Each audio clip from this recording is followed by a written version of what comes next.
Hi everybody, I am so excited to present Jennifer Fanati, who is one of my childhood friends from Hawaii.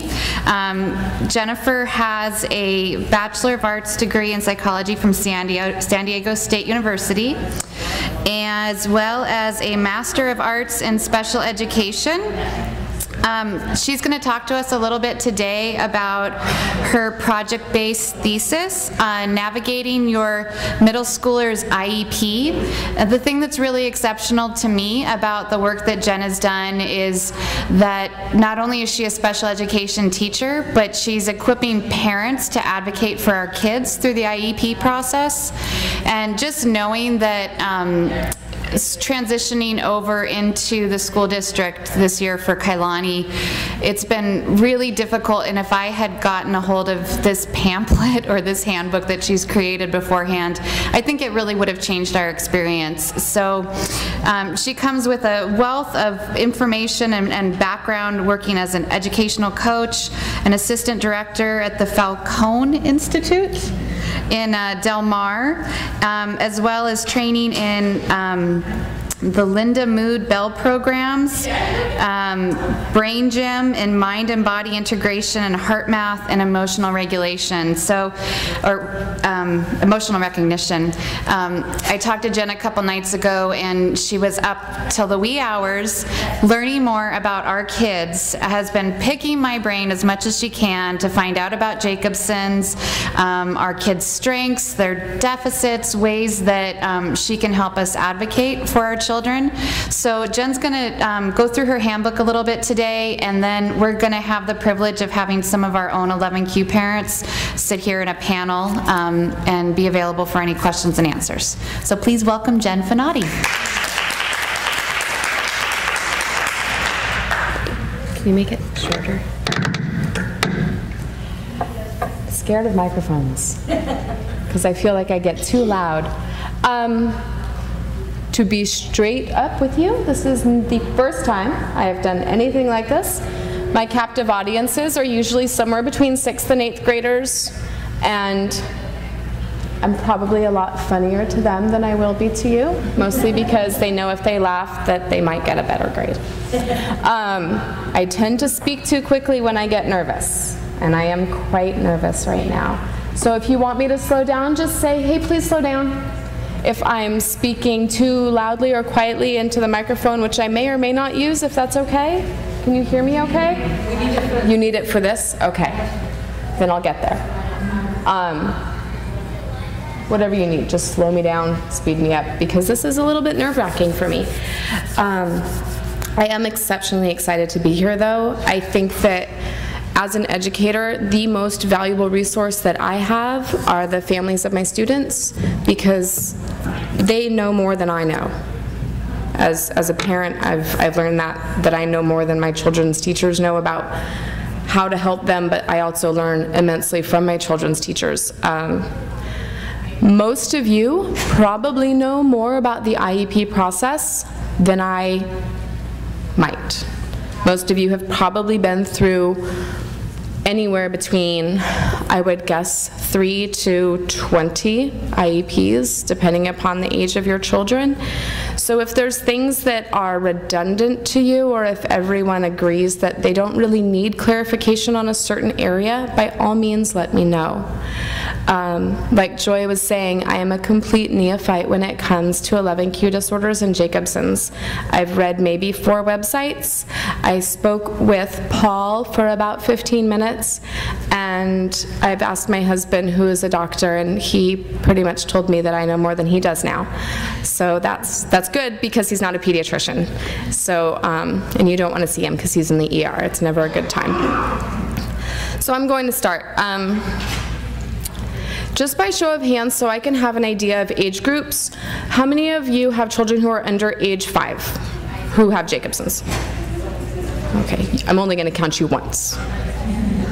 What about maybe kindergarten through 5th grade? Okay, good. So that means for my families who have kindergarten through 5th graders, you've done at least 5 or 6 IEPs, right? Okay. And what about 6th grade through 8th grade? Okay, and then 9 through 12? and 18 to 22 years old. And then there's the other, I know the other mom who was talking earlier has an older child, I think, right? Okay, so a significant amount of the information I have up here is about the pre-referral process and the initial IEP as well as triennial IEPs. Are we comfortable sort of glossing over that? Because I think that you've all had IFSPs, initial IEPs, triennials, more than you can count, right? What about parent rights and procedural safeguards? Are we familiar with the due process? Okay, then I will skip down to that.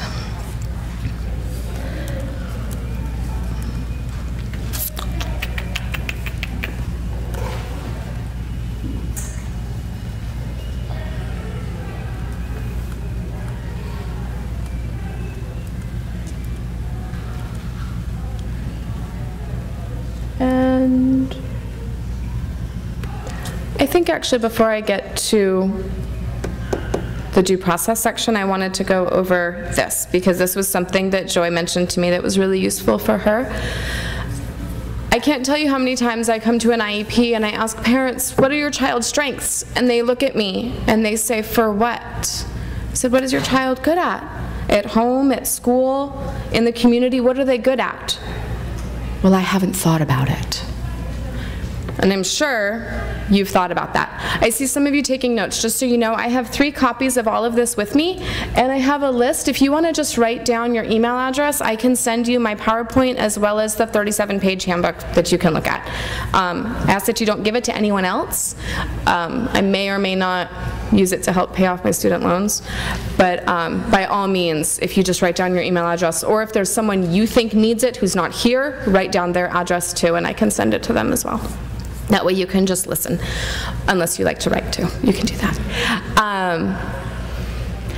It's important to me as a teacher that when a parent comes into the IEP, that they already feel like they really are part of the team.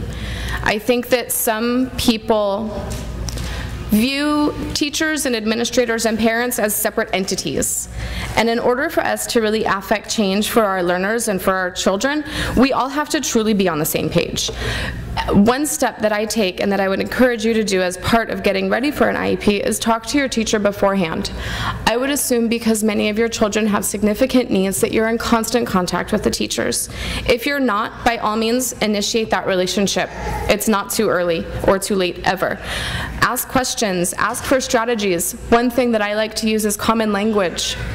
If I have a student who's making lots of errors in a certain way, I try to tell their parents how I help support the correct behavior or the correct action or the correct assignment so that we're using the same content knowledge and content language, and that's reinforcing. The reason I say this is because then when they come into the IEP, we already have a similar vocabulary and a similar goal, which is of course to make the children successful. So prior to attending an IEP, even if it's your 13th IEP in 6 months, which is possible, ask yourself what your primary goal is for the IEP. What is it that you want to walk away from knowing or completing or solving? And don't walk away until you have those answers. You never ever have to do what the administrators tell you in an IEP or do what the teacher tells you. You always have the flexibility to say, I need more information. And you need to be comfortable doing that because your children need you to be that voice for them. Moving from that then, what are your goals for your child? Are they academic goals, social goals, personal goals, feeding goals, dressing goals, tying shoes, down to the little things of, it takes us 25 minutes to get in the car. Help me figure out how to make that easier. Your teachers will have strategies for that. If you are new to a school district or new to a school site, bring copies of everything you have. If you have a speech-language therapist outside of the school district, and they've done work, show the work samples. If you have other assignments or tasks that your child has done at home, bring those with you because that will help the teachers to be more informed so that you can work together.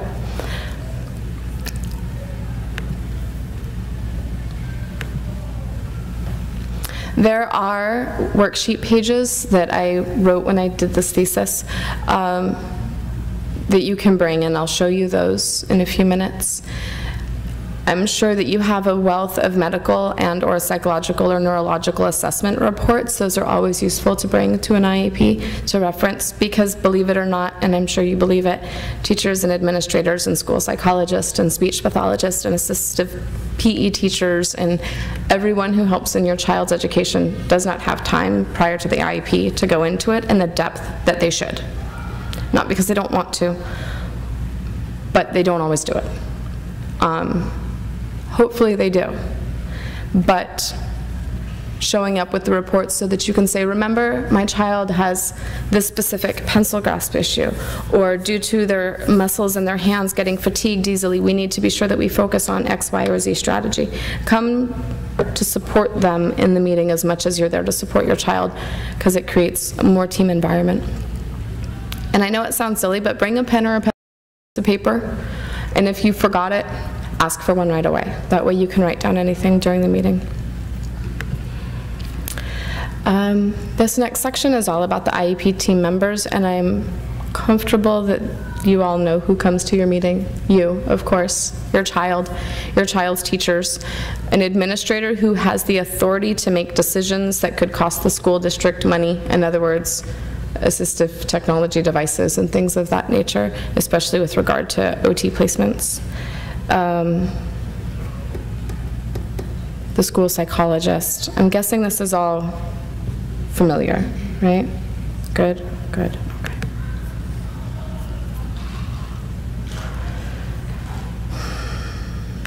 That's there.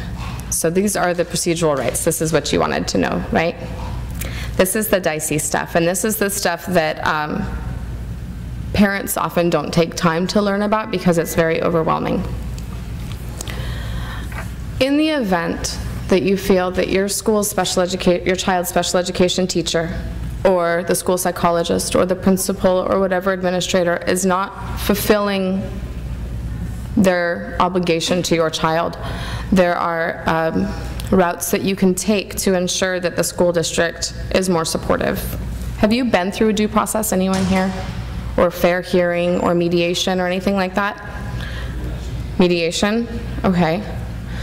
That's nice to have this many people here who haven't had to experience it, though. That means that by and large you probably are satisfied with your schools, and that as parents, part of why you're satisfied is that you're working really hard to make sure that your children are getting what they need. Like I said earlier, the most important thing you can do from the get-go is to communicate.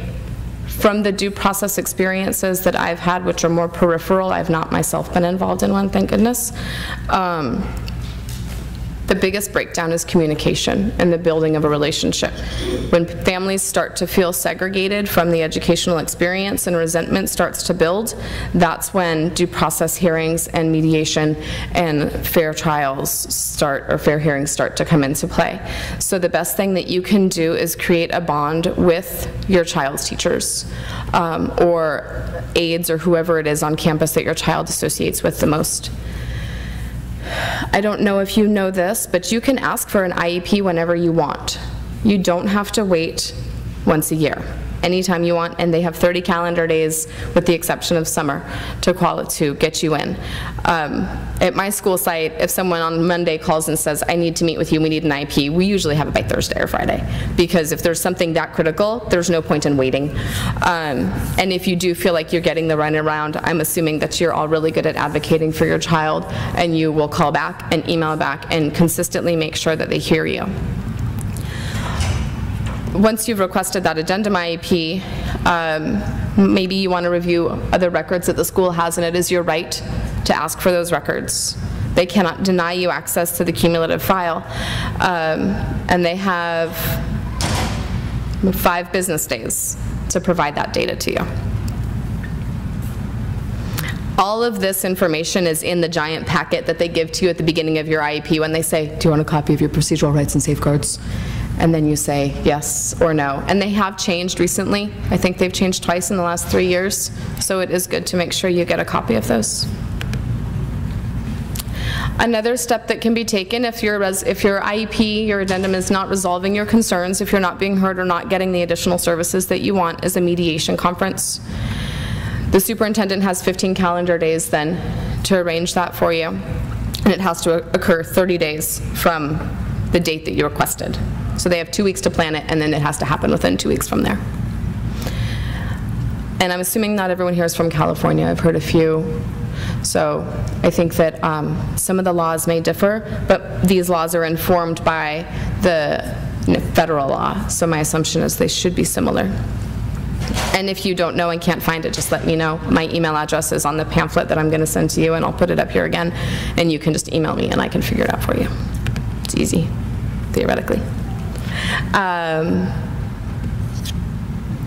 Sometimes, even though you've had a good relationship with your teacher, and even though you've emailed and you've held addendum IEPs, you're still not getting the services that you need.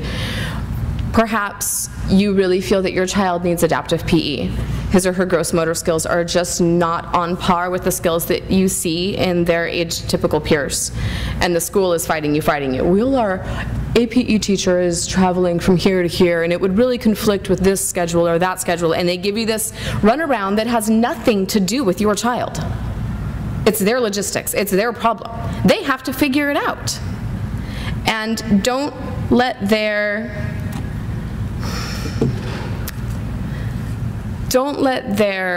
logistical conflicts get in your way.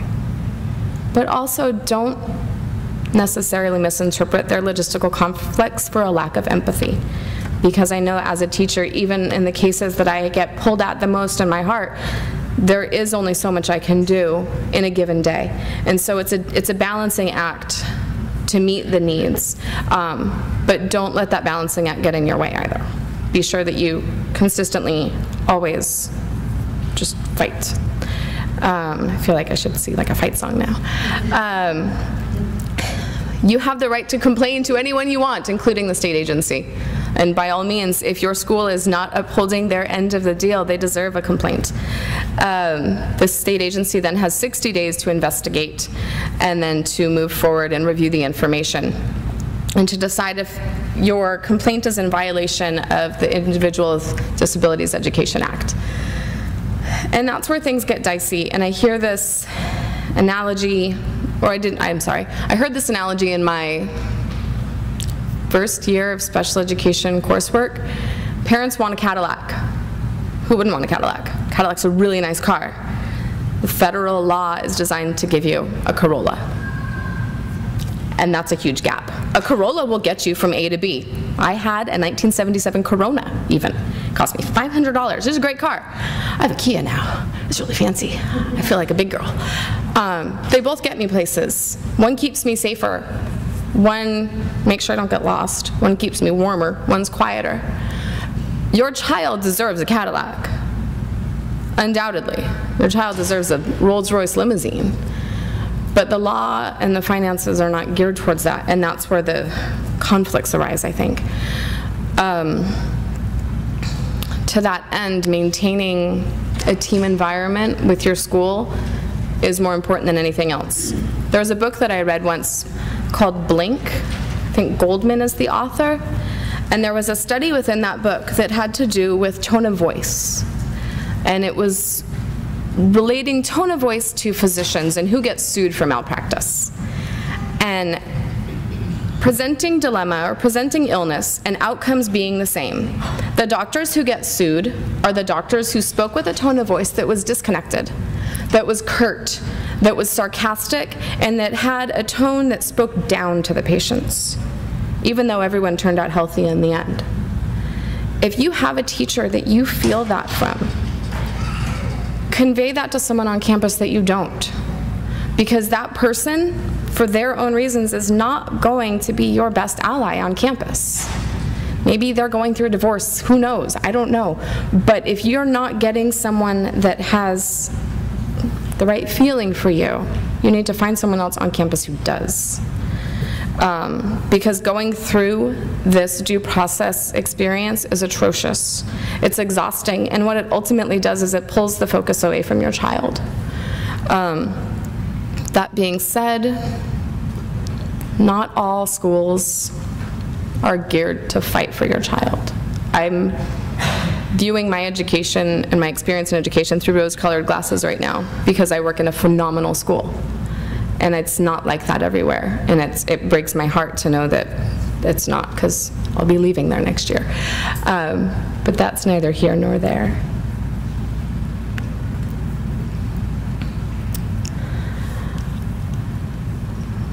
Okay, did that.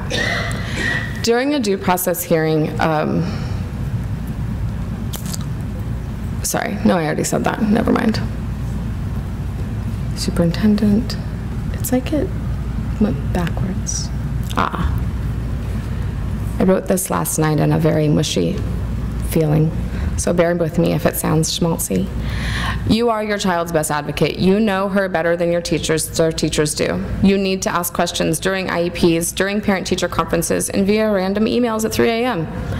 Teachers need you to support your child with us, but don't ever, ever, ever agree to any element of an IEP that you disagree with. And this was earlier, and I want to make sure that you know this. I think I must have deleted this slide. You don't have to agree to every element of an IEP. You can sign certain parts. Are you aware of that? Does everyone know that?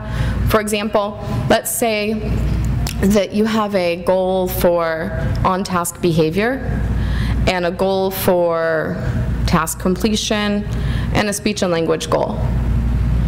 And perhaps the speech and language goal is something you agree with completely. It's appropriate. The speech and language services are appropriate. But the goals for the behavior are not appropriate. You can decline those goals. Perhaps you agree with placement in speech and language for 30 minutes every other day or something to that effect, but not for the adaptive PE program. You don't have to agree to that. You can pick and choose which parts you want. You can take the IEP home with you, or you can sign it right there. Don't feel pressured to sign it during the meeting, because there's a lot of information that's presented at once. You can take it with you, review it, talk to the teacher about it, and then bring it back. The only thing you have to be sure that you understand is that the services that are recommended cannot be put into place until you sign the IEP. The services will remain status quo until you sign off on the IEP itself. And if there's anything you don't understand during the IEP process, be sure you ask good questions. My first year teaching, it was my second IEP. There was a student who was in 7th grade, and he had a significant emotional problem. That was why he was qualified as a significant emotional disturbance, is the technical language. And we presented academic goals, we presented behavior goals, we talked about therapy time, we talked about placement in, we called it RSP English, RSP History, RSP Math. Mom agreed. No problem, thank you, thank you, thank you. She signed everything. While my school psychologist was photocopying the IEP, I said, you know, next year at the beginning of the year, I want to talk to you about mainstreaming him for history. I think it'll be a good time then. And Mom looked at me and she said, what do you mean mainstreaming? And I said, well, placement in general education. Well, what is he in now? And yeah, that's kind of what I did in my head, because this child had been in special education since 2nd grade. So that means he's had at least 5 IEPs, at least 1 initial with a full assessment, and then at least 1 triennial.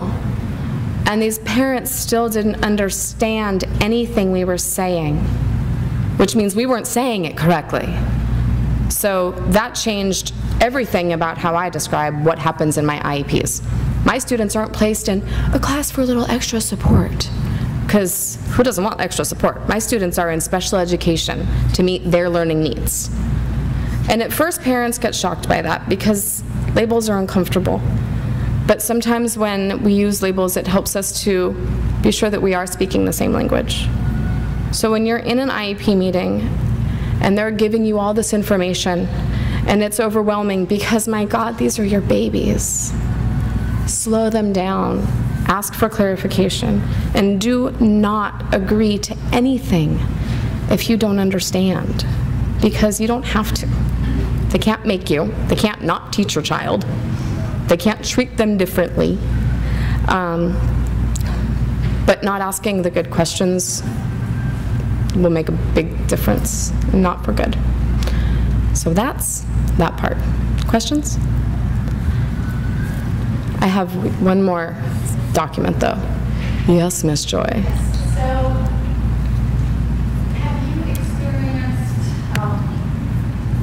have you experienced with slightly more vocal parents? I don't know any myself. I'm sure nobody here. As we're starting off in this process, how has that changed the dynamic? I mean, legally, it's not supposed to, but when we start rocking the boat, what has your experience been on the teachers end? And I, remember we are being recorded, so. Yes. So I'll be honest.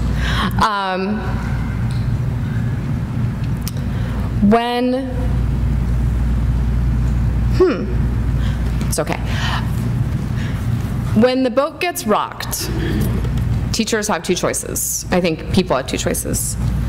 We can either take it personally, and teacher ego gets all involved, or you can remind yourself that, oh, this is somebody's baby, this is their child, and this is, thank you. You're welcome. Genius. Oh, it's just like my classroom. I can totally work with messed up technology. That's great. What I'm looking at up there is not on the screen, just so you know, so I'm going to be doing that a lot. And I don't see out of the side as well, so I'll look over there. I guess, Joy, what it comes down to is, oh my gosh, Betsy's mom emailed me for the 40th time this week. She wants me to call her every time Betsy doesn't raise her hand. And so those little details are overwhelming. And as teachers, of course, we communicate with our peers about things that frustrate us, just like we do as human beings. But I think the best way to start rocking the boat is, because you have to, right? The boat's not going to go anywhere otherwise. To remember that when the teacher you're talking to started teaching, it's because they wanted to change everything. Sorry. And that even if it seems awkward, that teacher is still there, and that they just need your care as your child's parent to get them past their own egocentric nature and into a place where they can be more helpful to your child. And then if they're not, just go talk to their principal, or the district, or whoever. Well, and ultimately, as you say that, what comes to mind is that this is about my child. Yeah. So all that other stuff doesn't really matter. Yeah, it doesn't. And I've actually said that to parents in meetings, that it doesn't really matter if the child's science teacher likes you, because this is your child. And it would be easier. It would be. But I'm sure that as you're learning, there's nothing really that's that easy. So I would say rock the boat, but try to be kind about it and recognize that they really, they do want to help. Where'd the mic go? There it is. Add to that, in my many years of experiences with IEPs and fighting so much to try and get services and accommodations and stuff, I had great success with the statement, and I am entrusting you with my pot of gold. And in doing so, I know the value of it. So what can I do to help, her get the best possible, education here, or acceptance here, or whatever I'm looking for, that is up to par with my pot of gold. And it kind of changed the, I'm not trying to believe, but I think she's a pot of gold, and then because she's worth the gold, everything's got to be done. Yes. And it makes it pretty clear that, okay, she's going to push her more all the time, so. And I've seen teachers shift from the family that's more, I think you started to say the word bully, to the family that is more like what you just described. And the teachers will shift. They will behave differently because they're people. Go ahead. My question is, what do you do when you've been told that you cannot come to the school unless you call in ahead of time because they're worried that one of the aides might tell you something that they're not supposed to? I've had the state intervene. They came to a meeting, but before he went back home, we had another meeting afterwards where he did say, "I'm really sorry, she does not like you." The principal, during our meeting, actually made the comment and said, "I'm going to back the teacher no matter what. I'm going to back her through everything." So the state advocate, what they did for us, they didn't follow our emergency call with bruising. They didn't call 911. There was quite a bit of things that happened. And in the end, all that happened was the state implemented a letter saying that they would start following those rules. But I was told that, and there was another parent that they actually got an injunction on so she wouldn't come to the school. And the reason they wanted that is because I had been told by the aide that for the last 2 months of school, your son is not going to get anything because we are all burned out. And for 2 months, he'll be coming to school and you'll get a break from him, but we're not going to be teaching him. And I'm like, whoa, wait, I don't need the break, I want to learn. So I did everything. I went to the state, we filed things, they came in, we had the meeting, and all they got was a letter saying that they would change things. I'm still not allowed to talk to the teacher, and he's supposed to go next year. I kept him home a year. I don't want him to go back. Not if I can't be involved. I don't. You cannot like me. I agree with you. I don't care if they don't like me. But I don't want them to take it out on my child. And so I'm at a rock and a hard space. Before I came here, I did go to the courthouse and got a victim's advocate. And they're looking at what we can do legally, but I can't really afford a lawyer. Is there another school in the district? They won't allow it.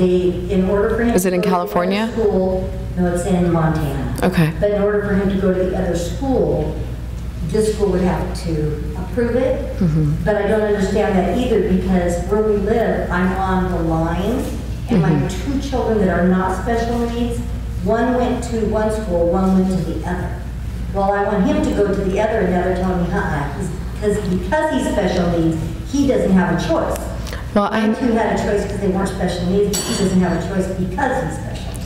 I know that some school districts, and I can only speak about my experience in California, have had to change their out-of-district acceptance policies for special education in the last 2 years.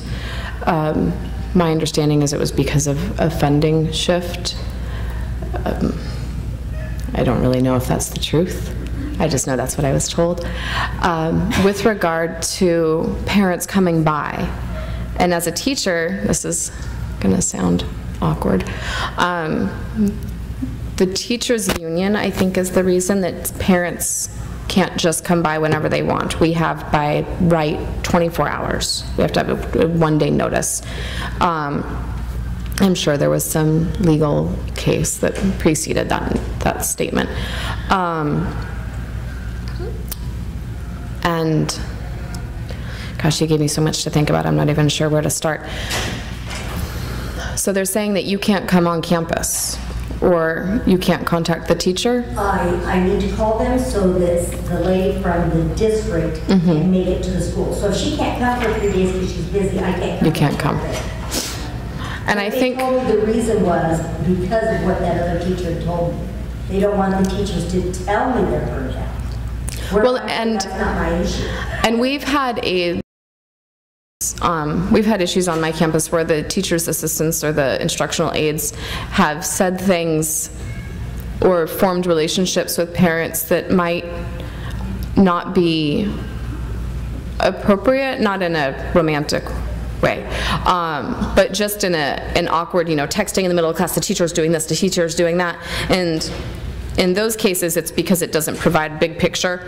Yes, the teacher is ignoring your child right now because your child is engaging in the same repetitive, antisocial, attention-seeking behavior, so we are using the strategy of ignore it to see if it'll go away, when really, they're ignoring your son, so that's sort of one idea.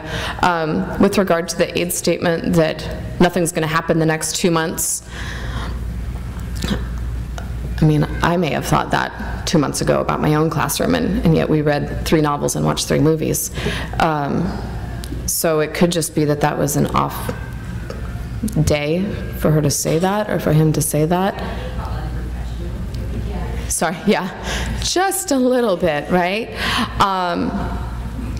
But I also know that within my district, when we have a somewhat legally contentious relationship with a family, it is our policy to have a district representative there. And that's to make sure that everyone is hearing the same thing, that we're receiving the same information, that we know the same thing, so that there's no he said, she said game that might somehow, and I'm not inferring at all that you would do that, but I know that for my district, that's why we do make sure that there's someone there. The only cases where we've had where parents are not allowed on campus is when there's been a physical threat or physical action against a parent to a teacher or a principal.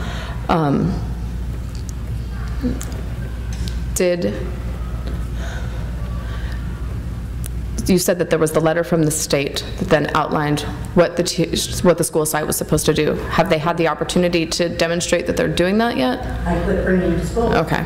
Yeah, that's what I thought. I wanted to make sure I had my timeline correct. No, that's when I kept him home for a year. There was more to that because of the whole situation. He went to school with bruising, and they called CPS, which was fine. But what they didn't do was first protocol, call 911. He's got a bruising disorder. Okay. And that was already put into place. It had already been for a whole year with another teacher. The school was great the year before. They called me when he was bruised. I went in, we talked to the nurses. There was never an issue, but the protocol was always, if you're worried about the bruise, call 911, call Dr. Schwaller, call CPS, then call me. And that's not what happened. CPS was called, 911 was never called. There was never a doctor checking him out. CPS didn't take him because they called my social worker, who told CPS he had a bruising disorder. The school did not divulge any of his issues when they called CPS.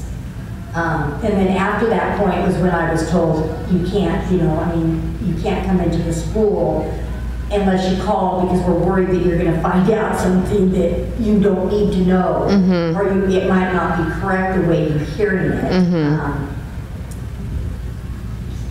He's just not getting the education.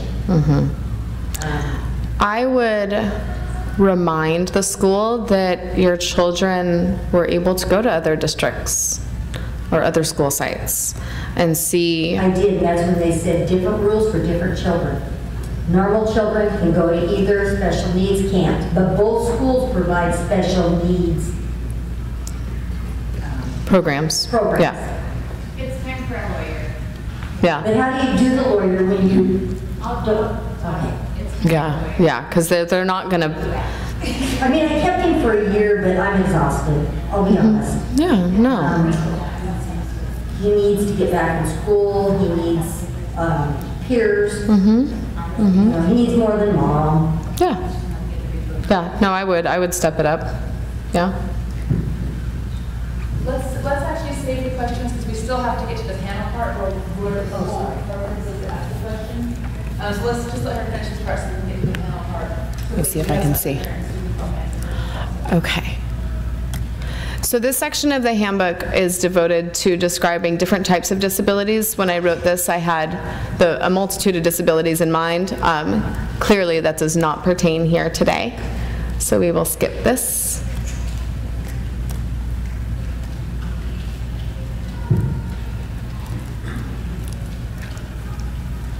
There exists a continuum of placement options available on all public schools, from the general education classroom all the way to alternative locations. Some data you might see could have it in a triangle. This has it in an array.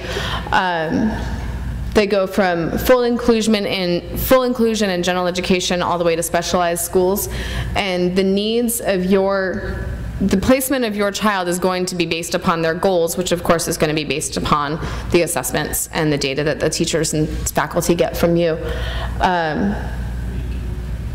And it's important to bear in mind that this continuum can change constantly. As your child's skills increase, or if they encounter new difficulties, there's always an opportunity to say, hey, let's try this different class, or let's try this different class. Or, you know, I see that they're struggling with this skill. Is there some way to increase support in that area?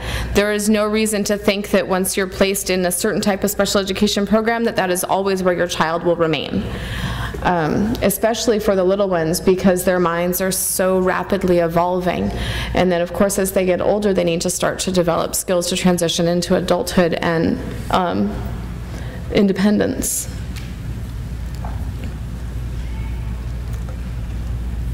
And that's what all that says.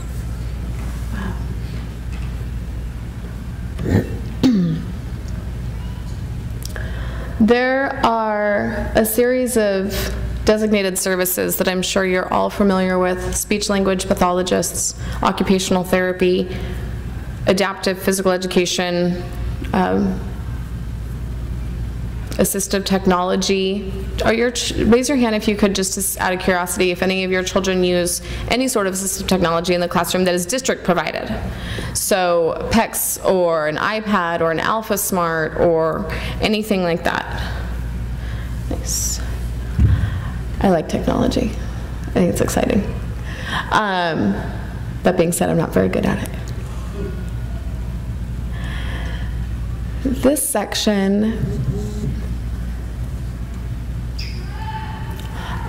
sorry, it's my babysitter. And this will be in the handbook. I can email it to you. It's not worth really going over, but there's a variety of teaching and learning strategies that I wrote down here. Some of them will be very familiar to you. Use of mnemonics, peer tutoring. Pre-prompting is probably my favorite thing in the whole wide world to use with my children. And by that, I mean the children I teach and the ones I have at home.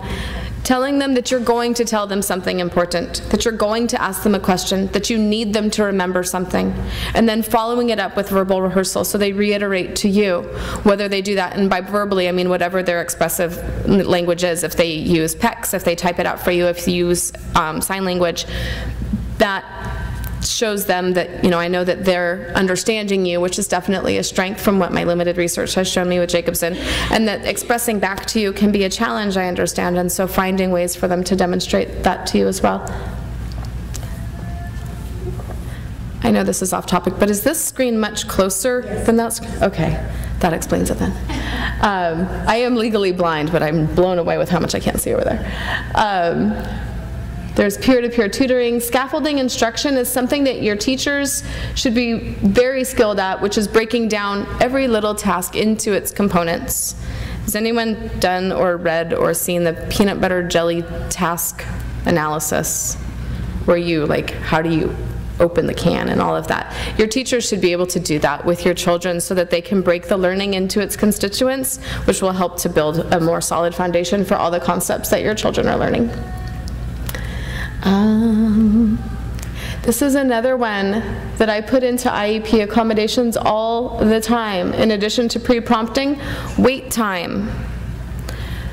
Children with neurological deficits, atypical neurology, attention deficits, expressive language deficits, they need you to sit back and be quiet so that they can think about it, and then they can figure out how to get it back out to you.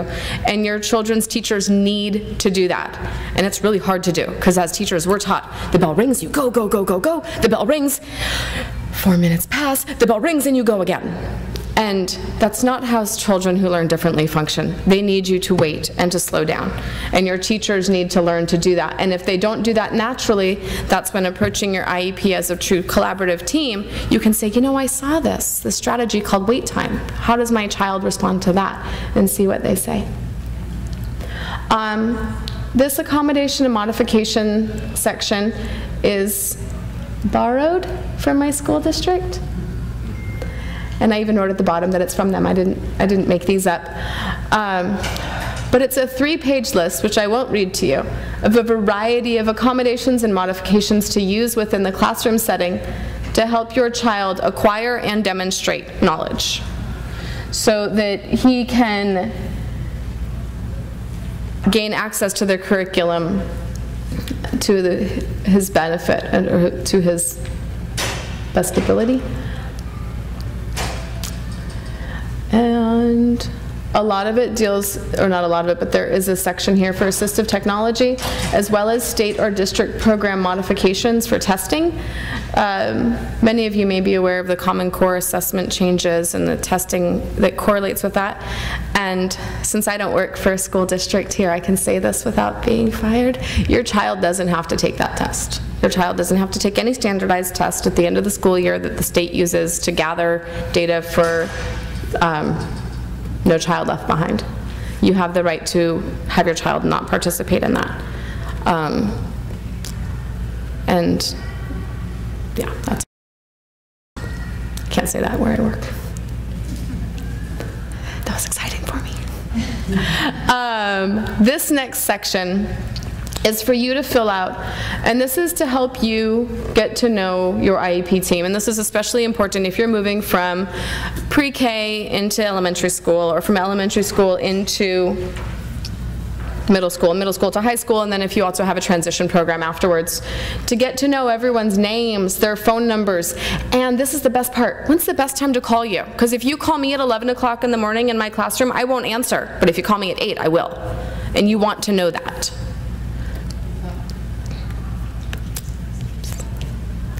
The last part is for you to be sure that you really have an in-depth understanding of your child's IEP and the services provided, as well as the associated dates.